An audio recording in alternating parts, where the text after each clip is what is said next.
अस्सलाम वालेकुम। आज के इस लेक्चर में हम बिल्कुल बेसिक से स्टार्ट कर रहे हैं स्टैट्स को, जो प्रोबेबिलिटी वाला पार्ट था वो हमने शुरू में देख लिया है। अब हम आ गए हैं अपने स्टैट्स के ऊपर। तो स्टैट्स जो है ये बेसिकली शुरू हमारे पास बिल्कुल बेसिक से होगा। वो बेसिक क्या होती है? Mean, median and mode. तो हम आज वहीं से स्टार्ट कर रहे हैं ताकि इसका नॉलेज लेकर हम आगे स्टैट्स की तरफ चल सकें। ठीक है। तो आज का जो लेक्चर है बिल्कुल ही इजी है और आई होप सबको आता ही होगा। तो ये किस तरीके से करेंगे और अ, किस तरीके से परफॉर्म होगा उसके बारे में पहले पढ़ लेते हैं, देन इसके बाद फिर न्यूमेरिकल की तरफ सॉल्व करेंगे। ठीक है। तो एक चीज़ आपको बतानी है, जैसे कि यहाँ पे मैंने एक चीज़ ड्रॉ की है। ठीक है। इसके बाद एक लाइन में यहाँ से ड्रॉ कर देता हूँ स्ट्रेट। ये लाइन पर हल्की सी मिटा लेते हैं। यहाँ से एक ब्लैक लाइन ड्रॉ कर लेता हूँ। ठीक है, स्ट्रेट। और यहाँ से एक ब्लैक लाइन ये ड्रॉ कर ली है मैंने। अब आपको याद रखना है कि कुछ पॉइंट है, एक होता है मीन और एक होता है मीडियन और एक होता है मॉड। जो मीडियन पॉइंट होता है, जो मीडियन है, ये आपका बिल्कुल सेंटर पॉइंट कहलाता है। ठीक है। जो आपके पास ये वाला जो पॉइंट है ये क्या कहलाता है? ये कहलाता है मीडियन। ये चीज़ अब आपको नोट करनी है। ठीक है। ये किस चीज़ के लिए काम आएंगी? जो आपको यहाँ पे लिखा हुआ है, right the comment of the shape of the distribution. ठीक है। तो ये इसके लिए बहुत हेल्पफुल रहेंगी चीज़ें, क्योंकि इसको समझेंगे तो देन अपने न्यूमेरिकल को इजीली सॉल्व कर सकेंगे। मीन क्या है? आपके पास कोई भी दो वैल्यू का मिडिल वैल्यू। ठीक है ना। और मॉड क्या होता है? आपके पास most repetition value of frequency, कि फ्रीक्वेंसी की सबसे ज़्यादा रिपीटिशन वाली वैल्यू कौन सी है, तो हम उसके अंदर मॉड को बताते हैं। तो बस बेसिक चीज़ ये है कि आपको यहाँ पे ये रखना है। अब आपको शेप का अंदाज़ा कैसे होगा? अगर क्या करते हैं, अब ऐसा करते हैं कि तो जब हम इसको क्वेश्चन सॉल्व करेंगे तो इसको हाथ का देख लेंगे, ताकि तब जब वैल्यू सामने होंगी तो हम इसको इजीली बता सकेंगे कि हमारी शेप इस तरह आएगी। ठीक है। तो ऐसा करते हैं कि पहला सवाल ये ले लेते हैं जो कि आपको पार्ट ए के अंदर दिख रहा है, 24, 90, 10, 78 एंड दिस। ठीक है। तो सबसे पहले आपको करना क्या है? जो स्टेप नंबर 1 है किसी भी न्यूमेरिकल को करने के लिए, वो ये है कि आपको इसको अरेंज करना है इन असेंडिंग ऑर्डर। ठीक है। कौन सा ऑर्डर? इसको आपको असेंडिंग ऑर्डर के अंदर आपको इसको ब्रेक करना है। जैसे कि सबसे पहली छोटी वैल्यू कौन सी है यहाँ पर आप नोट करें, 24, 90, 10, 78, ये वाली वैल्यूज़ हैं। अब इनको तक करने का तरीका ये है, आप अपने पास एक पेंसिल रखें। ठीक है। मैं कोई मार्कर इनमें से यूज़ कर लूँगा और मैं जो वैल्यू लिखूँगा मैं इसको पहले कट कर दूँगा। पहले क्या है? 10। सबसे स्मॉलेस्ट वैल्यू है मेरी 10, तो मैं यहाँ पर लिखता हूँ 10। ठीक है। मैं ब्लैक या मैं इससे हाईलाइटर से या किसी और पेन से मैं इसको कट कर देता हूँ। मैंने 10 को कर दिया कट। अब इसके बाद मैं वैल्यूज ढूंढ रहा हूँ, तो यहाँ पर 24 है। ठीक है। 24 के बाद है 33 एंड 35, तो यहाँ पर मैंने कॉमा डाला। 24, 24 को कट कर दिया मैंने, देन 33, फिर 35। एक एक करके आपको वैल्यूज़ कट करनी है। ठीक है। आपने ये वैल्यूज़ कट कर दी हैं। अब इसके बाद इससे बड़ी वैल्यूज़ 46, कॉमा कट कर दिया है। और ये कितने हो गई फिर? 46 के बाद 50, 50 के बाद 50 आपने कट कर दिया दोबारा। ठीक है। 50 के बाद आपको 78 दिख रहा है, 90 दिख रहा है और ये 90। तो पहले 78 है, 90, 90 और ये 90। अब आप इसको काउंट कर लें, क्योंकि सारी वैल्यूज़ हो गई हैं तो आपने उनको भी कट कर दिया, 100 को भी, 90 को भी और ये 78 को भी। तो अब आप काउंट करना है आपने कितने कट लगाए। ठीक है। तो आपने कितने कट लगाए? 1, 2, 3, 4, 5, 6, 7, 8, 9। आपने 9 कट्स लगाए। देखें आपकी क्या वैल्यूज़ पूरी हैं? 9, 1, 2, 3, 4, 5, 6, 7, 8, 9। तो जो ये मेरी वैल्यूज़ हैं ये पूरी हो गई हैं और ये रिपीटेड वैल्यूज़ हैं। ठीक है। अब आपको करना क्या है? अब आपको यहाँ पर मीन निकालना है। मैं इसको मिटा रहा हूँ क्योंकि ये हो चुका है ऑलरेडी। तो अब करेंगे क्या? हम मीन निकालते हैं। तो मीन निकालने का फॉर्मूला क्या होता है वो देख लेते हैं, ग्रुप और अनग्रुप के लिए। ठीक है। तो वो किस तरीके से निकलता है अब हम फॉर्मूला डिस्कस कर लेते हैं, देन इसके बाद अपना न्यूमेरिकल सॉल्व कर लेते हैं। तो मीन या एम हम जिसे कहते हैं, मीन को हम एरिथमेटिक मीन भी कहते हैं। ठीक है, याद रखिएगा। ये मीन जब हम कैलकुलेट करेंगे तो इसका फॉर्मूला क्या होगा फॉर अनग्रुप्ड। हम यहाँ पर अनग्रुप्ड का भी डिस्कस कर रहे हैं। जब ग्रुप हम पढ़ेंगे तो हम ग्रुप का एक साथ पढ़ लेंगे, ये भी ग्रुप का मैं बता देता हूँ, खैर काफ़ी आसान है। तो उसके लिए फॉर्मूला क्या होता है, इसको एक्स बार से शो करते हैं, सम ऑफ जो आपके पास एक्स है सम ऑफ एक्स आई कर दें या एक्स कर दें, और सम ऑफ एन, एन मतलब कि यह total number of N, simple यहाँ पे सब नहीं लिखना मुझे, यहाँ पे सिंपल एन लिखना है डिवाइड में।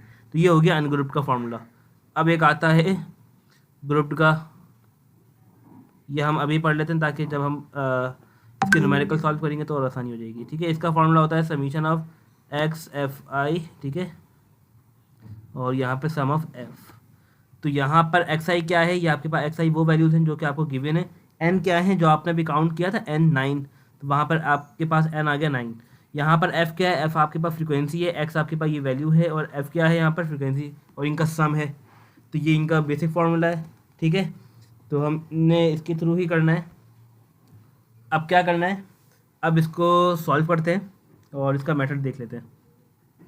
तो यहाँ पर आपने मीन निकालना है। सबसे पहले तो आपने देखना है कि ग्रुप्ड है अनग्रुप्ड है। अब पता कैसे चलेगा, जब आपके साथ कोई फ्रीक्वेंसी अटैच नहीं होगी, या आपके पास कोई टेबल बना हुआ नहीं होगा लाइक इस तरह, ठीक है, कि यहाँ पे आपको कुछ दिया हुआ हो तो यहाँ पे आपको फ्रीक्वेंसी दी हुई होती, तो ये डेटा कहलाता है ग्रुप्ड। तो ये वाला कहलाता है पोर्शन ग्रुप्ड का, और ये इस तरह वाला पोर्शन कहलाता है आपके पास अनग्रुप्ड का। तो अनग्रुप में क्या करना है, आपको इन सबको सम करना है। तो फॉर्मूले के थ्रू हम इसको सम करते हैं और अपना आंसर निकालते हैं। ठीक है, तो यहाँ पर पहली वैल्यू है 10, 10 plus 24 plus 33 plus 35 plus 46 46 plus 50 plus 78 plus 50 plus 78 plus 90 77 हो गया है, 78 प्लस 90 प्लस 90। ठीक है, आपने सम कर लिया और डिवाइडेड बाय 9,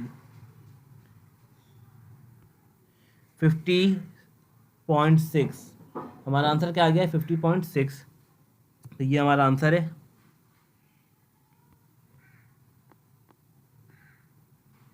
$50.6।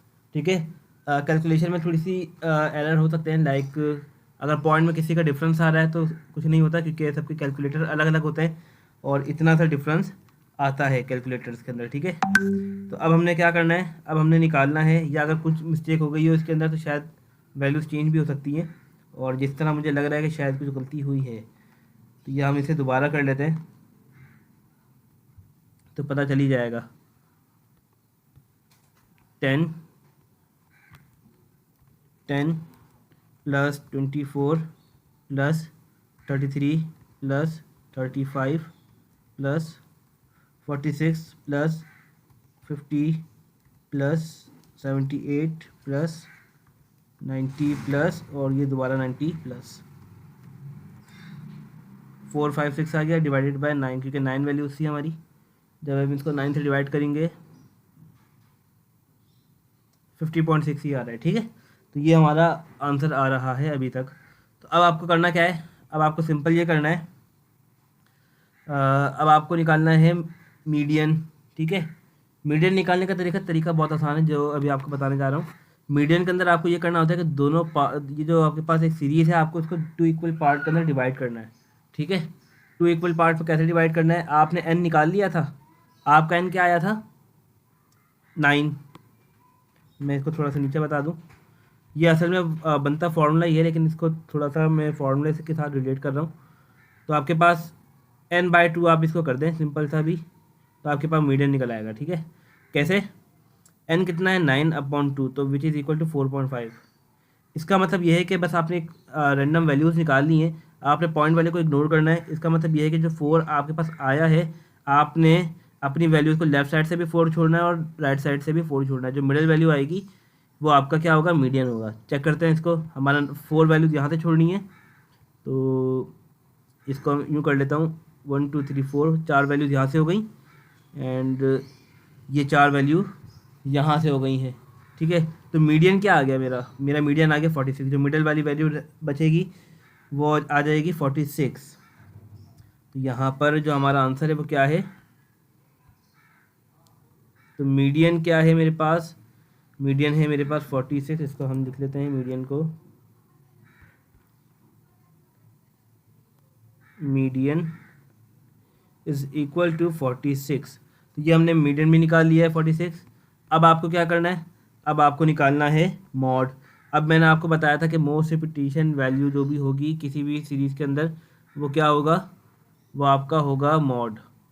अब आप देखें सबसे ज़्यादा वैल्यूज कौन सी रिपीट हो रही है सीरीज़ के अंदर, तो हमने असेंडिंग ऑर्डर में वैसे भी अरेंज किया हुआ है तो पता है नॉर्मली चल जाएगा। यहाँ पर 90 वाली जो ऐसी टर्म है जो कि रिपीट हो रही है, तो यहाँ पर मॉड क्या होगा, यहाँ पर मॉड होगा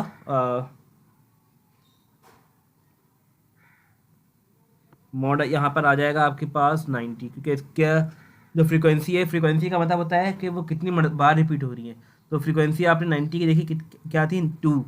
तो 2 और किसी की फ्रीक्वेंसी नहीं है। अगर आप सबकी फ्रीक्वेंसी आपका मैच करना चाहें, यहाँ पर फ्रीक्वेंसी क्या है 1, ये 1 है, यहाँ पे भी 1 है, क्योंकि 24 रिपीट नहीं हो रहा बार बार, लेकिन 90 रिपीट हो रहा है, इनकी फ्रीक्वेंसी 2 है, तो इसलिए हमने यहाँ पे इसको मॉड बना दिया है। ठीक है, आई होप क्लियर हो गया होगा ये पार्ट। अब एक सवाल कर लेते हैं जिसके अंदर कोई इवन नंबर हो, लाइक ये तो हमारे पास ऑड नंबर के अंदर था 9 वैल्यू से सम। पहले काउंट कर लेते हैं देन उसको ऑप्ट करते हैं। ठीक है, तो सेकंड वाला काउंट कर लेते हैं 1 2 3 4 5 6 7 8 9 10 11 12 13 14 15 16। ये इवन के अंदर है, तो ऐसा करते हैं कि हम ये वाली वैल्यूज ले लेते हैं। ठीक है, ये और नीचे वाली भी देख लेते हैं क्योंकि बड़ी है। 1 2 3 4 5 6 7 8, ऐसा करते हैं नीचे वाली वैल्यूज ले लेते हैं क्योंकि ये इवन के अंदर है और आपको मीडियन और अच्छे से समझाना था तो वो भी क्लियर हो जाएगा। ठीक है, और मैं आप लोगों को इनके फार्मूलाज भी बता देता हूँ जो मीडियन के हमने यूज़ किए हैं पहले। तो हम मीडियन के फार्मूलाज भी देख लेते हैं कि किस तरीके से निकलता है। जो मीडियन है, ये मैं मीडियन के फार्मूलाज बता रहा हूँ। ठीक है, जब आपके पास सीक्वेंस क्या हो ऑड, मैं ऑड का फार्मूला बता रहा हूँ। ठीक है, तो आपने उसमें क्या करना है, n+1 अपॉन 2th वैल्यू जो होगी, ठीक है, वो आपका आंसर होगा फॉर ऑड। अभी हम इसको वेरीफाई भी करेंगे दोनों मेथड से, ठीक है, जो कि भी हमने किया है। और इवन के लिए क्या है, इवन के लिए सिंपल है कि n/2, ये इवन के लिए।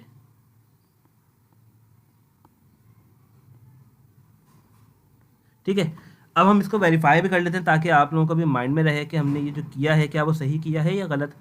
n कितना था, 9, 9+1 10, 10 डिवाइडेड बाई 2 5। आपकी फिफ्थ वैल्यू आपकी क्या है, मीडियन है। अब आप यहाँ से काउंट करें आपकी फिफ्थ वैल्यू। ठीक है, 1 2 3 4 5, 5 वैल्यू क्या थी आपकी 46, जो कि आपका मीडियन था। अब आपको फॉर्मूले के थ्रू भी बता दिया है और मैंने आपको शॉर्टकट के थ्रू भी बता दिया है, मैंने दोनों चीज़ें। अब हम करने जा रहे हैं इवन वाला, जो कि हमने सीक्वेंस लेना है, उसके मुताबिक फिर हम चीज़ें और देख लेंगे दोबारा और इसके मुताबिक अपना आंसर भी मैच करेंगे। तो यहाँ पे पेस्ट कर लेता हूँ। अब वैल्यूज़ हैं मेरे पास ये वाली, तो इनको अरेंज करना है, मैं पहले से ही रीअरेंज कर रहा हूँ इनको। तो रीअरेंज जब करूँगा तो क्या बनेगा, सबसे छोटी वैल्यू पहले फाइंड करनी है, 98 99 98 99। मैं क्रॉस नहीं कर रहा, अगर आप चाहें तो क्रॉस कर भी सकते हैं हाथ के हाथ। 98 99, इसके बाद 100 है। ठीक है, 100 के बाद क्या है, 110 123 140 145 और 155।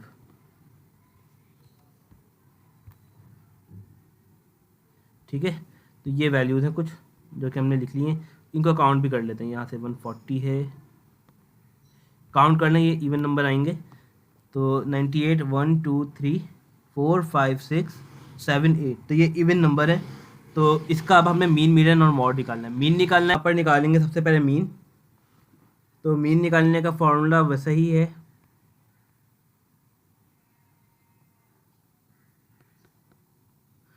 ठीक है, X prime is equal to, अब हमने इसको सॉल्व करना है। ठीक है, इसको जब सॉल्व करेंगे तो क्या करना है, इनको सम करना है। तो सम करना स्टार्ट करते हैं, 98 + 99 + 100 + 110 + 123 + 140 + 140 5 + 155, ये 970 आ गया। और ये टोटल टर्म्स हमने काउंट की थी, कितनी थी, 10, वो सॉरी 8, 1 2 3 4 5 6 7, और यहाँ पे भी काउंट कर सकते हैं 7, और ये 1 मिला के 8 हो गई। तो डिवाइडेड बाय 8 में कर रहा हूँ, तो डायरेक्ट आंसर आ जाएगा 121.25, 121.25। ये मेरे पास आंसर आ गया है मीडियन का, ठीक है, मीन का। अच्छा, यहाँ पर एक चीज़ मुझसे गलत हो गई है, वो ये है कि मैंने फार्मूला हाफ लिख दिया है यहाँ पर। इवन का जो फार्मूला है वो थोड़ा सा कंप्लीट करना है। वो होता क्या है, एन आपके पास n/2 इंटू n+1/2th टर्म, ठीक है, या 2th टर्म ना लिखे अभी यहाँ पर, और ओवरऑल डिवाइडेड बाय 2, और यहाँ पर आप th टर्म लिख दें, ठीक है। तो ये आपके पास फार्मूला है इवन का। तो ये आपके पास आ गया फार्मूला इवन का। वो जो मैंने आपको n/2 लिख दिया था, वो सिंपल जब हम मीन निकाल रहे होते हैं टू वैल्यूज़ के दरमियान में, तो हम वहाँ पर वो लगाते हैं। तो ये फार्मूला अप्लाई करना है। सबसे पहले तो हम वैसे ही इसको सॉल्व करेंगे जैसे हम अब करते आए हैं, इक्वल पार्ट के अंदर इसको डिवाइड कर लेंगे और फिर अपने फार्मूले को जनरेट करेंगे, ठीक है।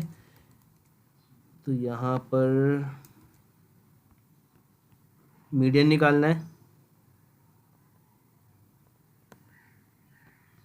मीडियन निकालेंगे कैसे, इक्वल पार्ट में इसको ब्रेक करना है।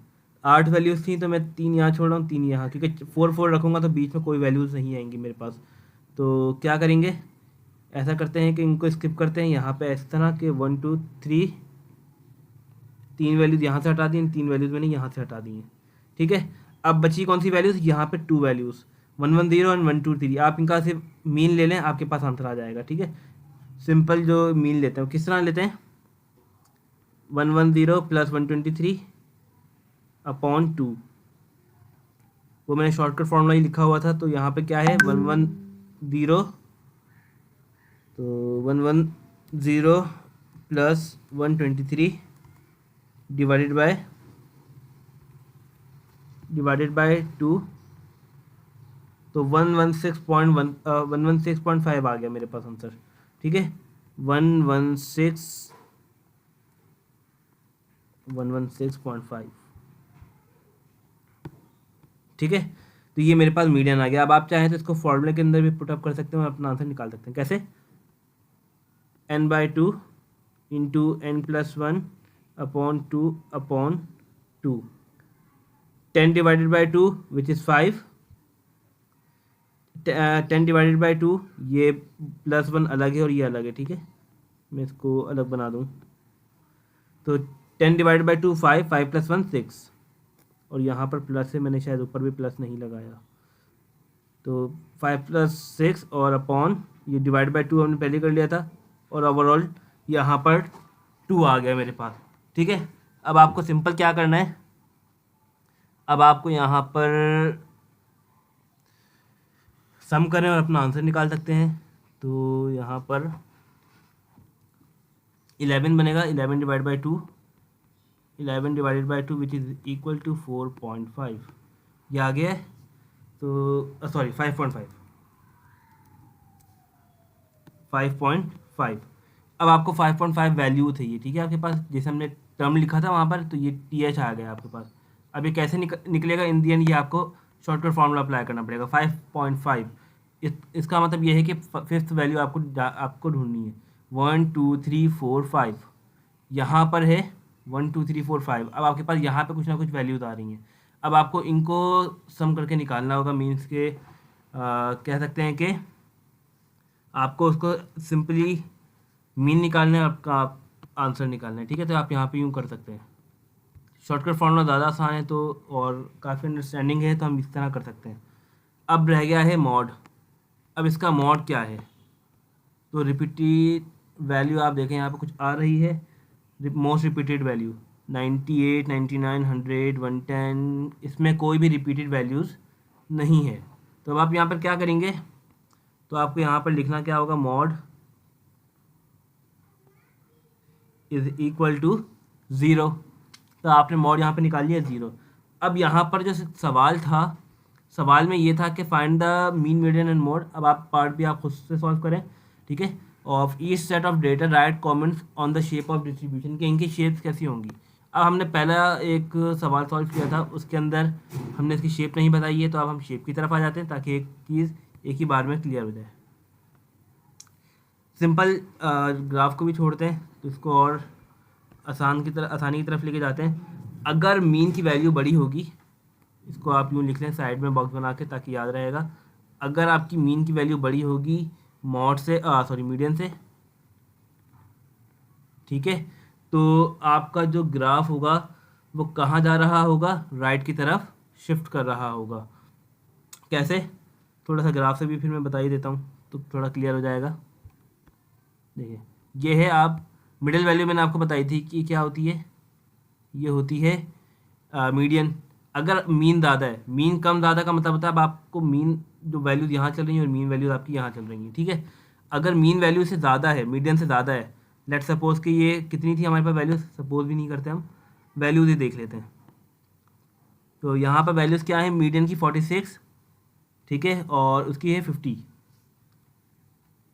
46 एंड 50, तो मैं यहाँ पे लिख देता हूँ 46 और यहाँ कोई मीडियन होगा वो होगा 56।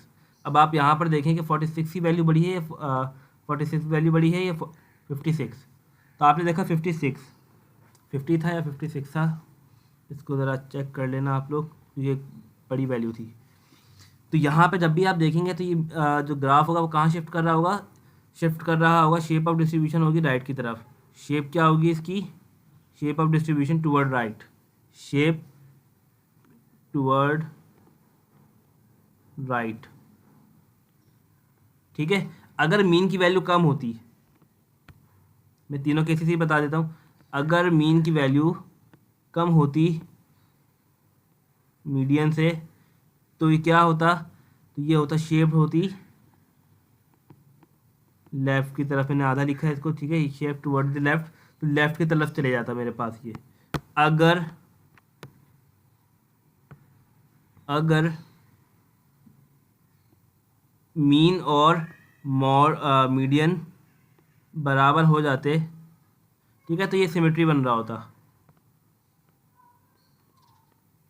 बस ये चीज़ आपको पॉइंट याद रखने के, कब कहाँ क्या चीज़ क्या बनेगी, ठीक है। अब हमने इसके बेसिस के ऊपर अपना काम करना है, तो आप अपने यहाँ पे मीन की वैल्यू देखें और मॉड की वैल्यू देखें। मॉड कह रहा हूँ, मीन और मीडियन, तो मीन आपका आया था 50.6, मीन बड़ा है मॉड से, तो इसकी जो शेप ऑफ डिस्ट्रीब्यूशन है वो क्या होगी, टुवर्ड राइट। अब यहाँ पर आप देखें आपका मीडियन यहाँ पे क्या आ रहा है, आपका मीडियन आ रहा है 116 और आपका यहाँ पे मीन क्या आ रहा है 112, तो इसका मतलब क्या है, ये वाली शेप भी क्या है राइट की तरफ है। तो इस तरीके से आपको अपने